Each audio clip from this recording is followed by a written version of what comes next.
By the autumn of 1857, the fires across the Indian subcontinent had burned out. The British military had suppressed a massive rebellion and retaken control of Delhi. Looking at this photograph of the ruined, bullet-pitted walls of the city, the outcome seems obvious.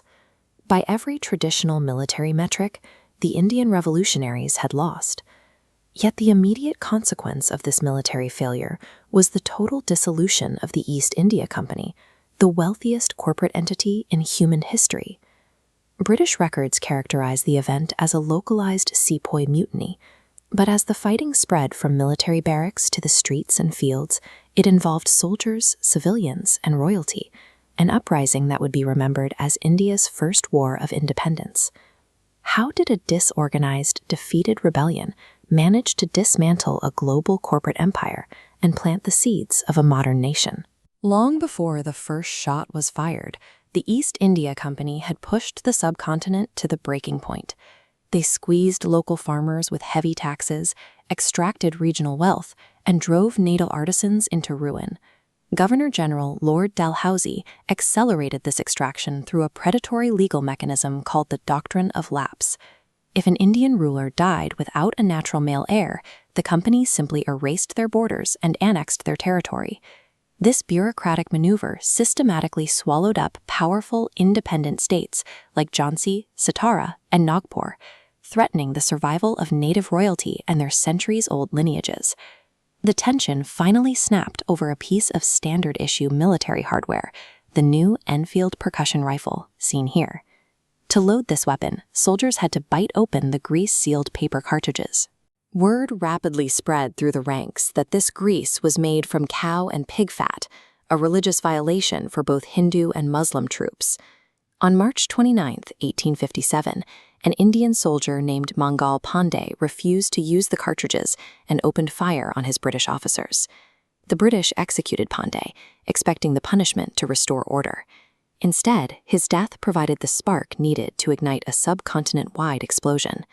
On May 10th, the rebellion erupted in Meerut. Indian soldiers broke open the local jails, freed their comrades, and marched toward Delhi to declare the Mughal ruler Bahadur Shah Zafar the Emperor of India. As this historical etching shows, the localized military strike immediately spiraled into a chaotic war that united soldiers, ordinary civilians, and deposed kings against the British forces. Figures like Rani Lakshmi Bai took to the battlefield. Refusing to surrender her kingdom, she fought on horseback with her child tied to her back. But passion ran headlong into grim reality. The British Empire funneled massive resources and organized modern reinforcements into the subcontinent to crush the uprising. The revolutionaries faced internal hurdles.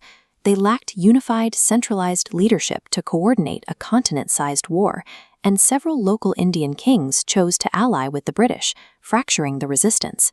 The coordinated uprising ended with the fall of Delhi. The dense crowds of fallen soldiers and better hand-to-hand combat at the mosque marked the capture or death of the rebellion's primary leaders. Raw patriotic passion proved unable to overcome the industrial and organizational machinery of the British Empire. The news of the uprising sent shockwaves through London. The British Parliament realized that a private corporation could no longer be trusted to manage a hostile subcontinent. In a sweeping legal transfer, the East India Company was stripped of its authority. Control of the subcontinent moved from the boardroom of a private corporation directly to the British Parliament and Queen Victoria. On the surface, the empire had tightened its grip, but beneath that, the uprising had broken the spell of British invincibility. For the first time, a pan-Indian resistance forced the empire to reorganize its entire governing structure. The physical territory was now under the crown, but by proving they could unite across deep religious lines to strike at a common enemy, the revolutionaries established a new sense of national identity. The military defeat in 1858 didn't end the resistance. It moved it into the realm of folk memory and political literature. For 90 years, the stories of this conflict served as narrative fuel for the activists and thinkers who built the modern independence movement. These 19th century accounts were studied by 20th century nationalists like Subhash Chandra Bose, who used the memory of the 1857 martyrs to recruit a new generation of soldiers. The core spirit of 1857's mass mobilization informed the sweeping, nonviolent movements led by Mahatma Gandhi, who sought to unite the same diverse populations that had first stood together in 1857. The First War of Independence was a necessary beginning. It was the foundation of modern independent India, paid for by those who dreamed of a freedom they would never get to see.